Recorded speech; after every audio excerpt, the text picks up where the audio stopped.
The modern take on Cinderella mainly owes its popularity to the French and German versions by Charles Perrault and the Brothers Grimm. And it's Perrault's version in particular which gives us the elements that we're very familiar with, such as the glass slippers, the fairy godmother and the pumpkin carriage. But the tale has thousands of variants all over the world, and while tracing specific people to its origin is quite tricky, there is at least one version which has interesting links to the social expectations of time and place that the story does tie into, and this is the story of Yi Zhuan. This appears in the Tang Dynasty of China around 860 AD, and Yi Zhuan, the Cinderella character, is a hard-working girl who lives with her stepfamily, and she makes friends with a fish who is actually the reincarnation of her dead mother. Her stepmother and stepsisters find out about the fish and kill it, but Yi Zhuan saves the bones, and the bones, which are magical, grant her the opportunity to dress herself for the New Year's festival, including a pair of beautiful shoes. While she's there, she's recognised by her stepfamily, and she runs away, losing one of her slippers, but the king finds one of the slippers and uses it to trace her, eventually rescuing her from her wicked stepfamily. While this version isn't particularly realistic at first glance, it does indicate the presence of foot binding. In ancient China, small feet were considered a sign of beauty as well as a status symbol. The smaller your feet were, then the higher up you were on the social ladder. Girls as young as 4 would literally have the arches and toes of their feet broken and bound into place with silk bandages to make them small. This was practiced right up until the early 20th century when it was finally outlawed, and the perfect feet were known as golden lotuses, and they would measure just 4 inches in length. That's about this much.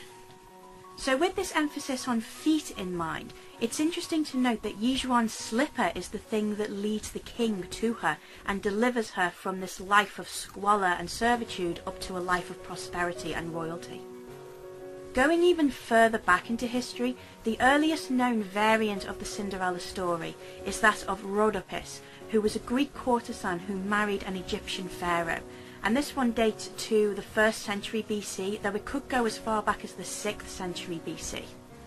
The story says that while Rhodopis bathed, an eagle swooped down and picked up one of her sandals, flying away with it. Eventually it flung the sandal down into the lap of the king in Memphis, and he was so struck by the strangeness of the event and the workmanship that had gone into this sandal that he determined to find the woman it belonged to.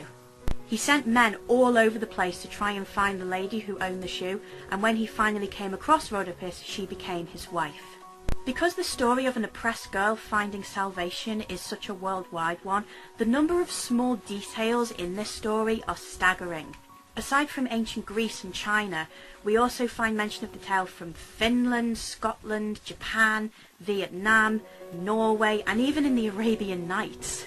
Things like the slippers being made of various materials, or even things like an anklet rather than a shoe at all.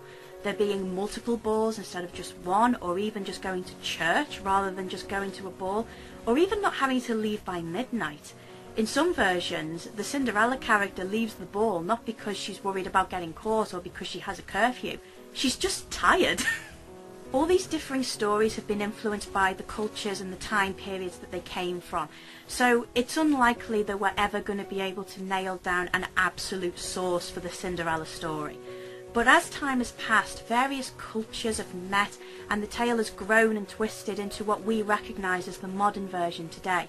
But I really urge you to check out some of the other Cinderella stories from around the world and see just how far-ranging this very simple story is. It's a wonderful example of how a single story can bring the world together through the belief that unjust oppression should be rewarded with freedom. And shoes. Thank you all very much for joining me for this episode of Truth Behind the Tale. I really hope you enjoyed it. Please give it a big thumbs up if you did. And please don't forget to subscribe to the channel. I release new videos every single week, and Truth Behind the Tale episodes come on the last Tuesday of every month. If there's any fairy tales that you would like me to cover, then please feel free to let me know and I will put them on the list and see if I can dig into them and see if I can find the root of some of our favourite stories. I hope you all have a very nice day, and I will see you very soon in another video. Bye!